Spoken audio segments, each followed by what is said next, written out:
Obrigado, vereador Rafael. Só lembrando que nós estamos votando o pedido de impeachment baseado numa legislação federal, que é o Decreto-Lei de 67.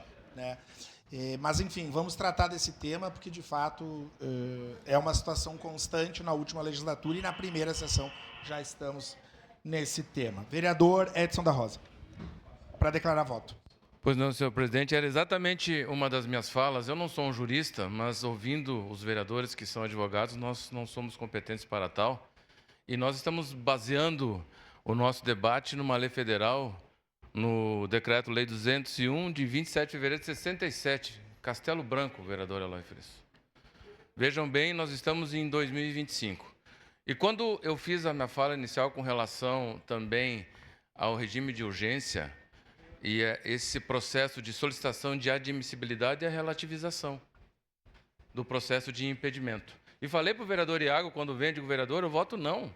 Justamente porque nós estamos impedindo uma democracia. Embora, aqui eu concito, eu motivo os vereadores a entender, e falei isso para o vereador Iago, que tem um futuro enorme pela frente, que às vezes nós temos que nos dar por conta, hoje é o primeiro dia, e na frente do nosso nome hoje tem a palavra vereador.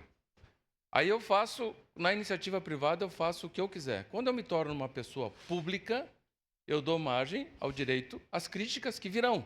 E se existem dispositivos legais, as pessoas vão fazê-lo. E aí nós temos que fazer, arrumar algum mecanismo, presidente, eu não sei qual que é a legalidade disso, de tentar coibir isso. Esses processos que vão entrar, pelo que nós estamos vendo na primeira sessão, aos baldes. Então, eu vou votar.